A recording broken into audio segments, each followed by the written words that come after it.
Senegalese opposition leader Ousmane Sonko vowed on Thursday he would run for president next year, despite facing a trial for rape charges.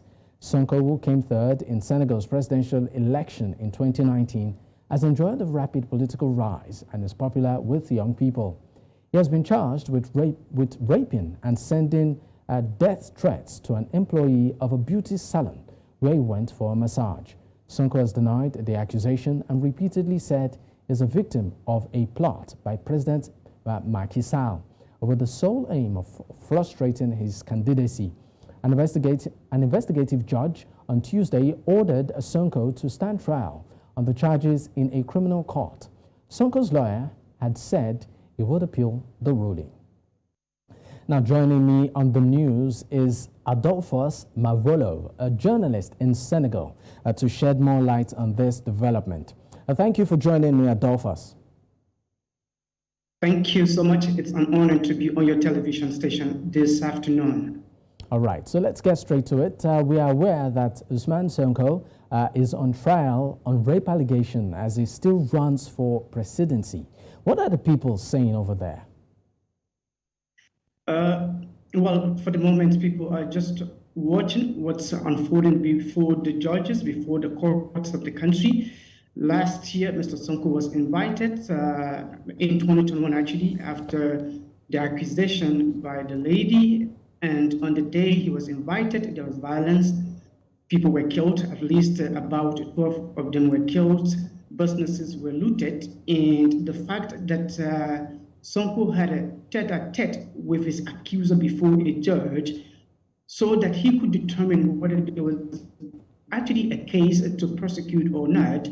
The judge finally decided that there was a need for Sonko to be prosecuted. So he will be appearing before a judge in court to exonerate himself. And it is at this point that people worry that what happened before in 2021 could possibly happen where there's violence. Now, still on this, Sonko and his supporters have said that the trial is politically motivated to eliminate him from the presidential race. What do you make of this accusation?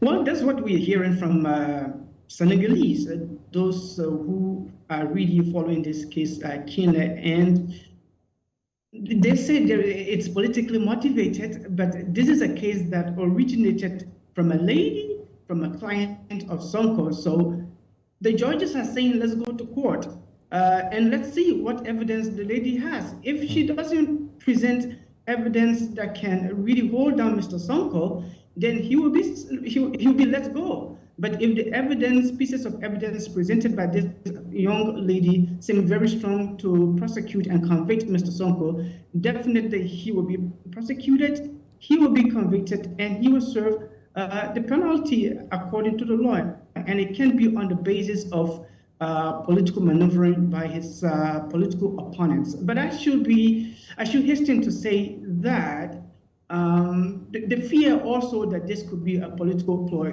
could be genuine, because before Sonko, we had seen how the son of former President Abdoulaye Wade, Karim Wade, was treated after he was accused of corruption, and eventually he had to leave the country and went to Qatar. The main political opponent of Mr. Sall, who was supposed to be the main political opponent in the 2019 presidential election, was accused of embezzlement, prosecuted, and sentenced. And at that time, he could not stand in the 2019 election. And so there are fears that this accusation against Mr. Sonko could be used.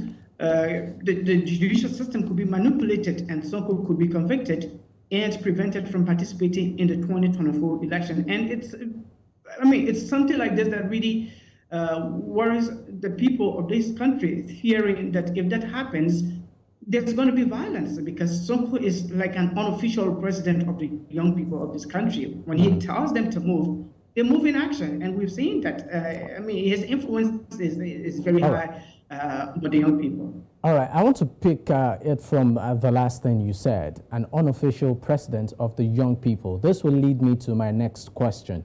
And of course, I want to ask two questions rolled into one so that, we can allow you go. Talking about the personality of Sonko, what are the qualities Sonko possesses that is driving his appeal to the table for the people? That's the first question. And then the second being, how would you describe Senegal's economy now under Macky Sall? And do you think Sonko can do better? Well, Sonko is an imposing figure. He presents himself to be transparent, quite knowledgeable about the governance structure of this country, having served at the tax collection agency of this country for several years. And so he speaks and he's very convincing, and that's why the young people like him for.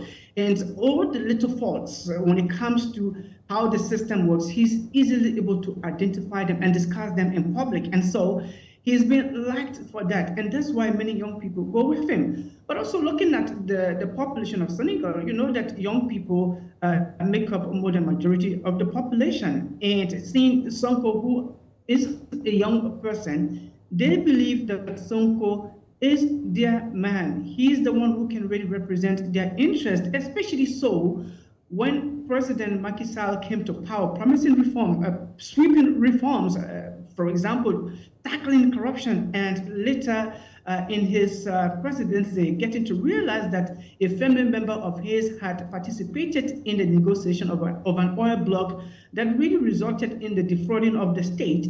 People feel let down, they feel so disappointed in the government, and we can see why people are now gravitating towards Ousmane Sonko. And so, under Macky Sall, the Senegalese economy has performed, although there have been challenges like all of the countries. We've had COVID, and then Ukraine has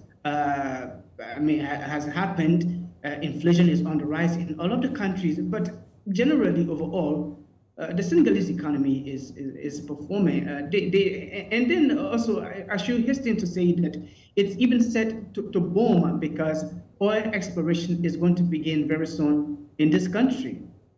All right, thank you so much for your time, Adolphus. It's a pleasure to be on your television station.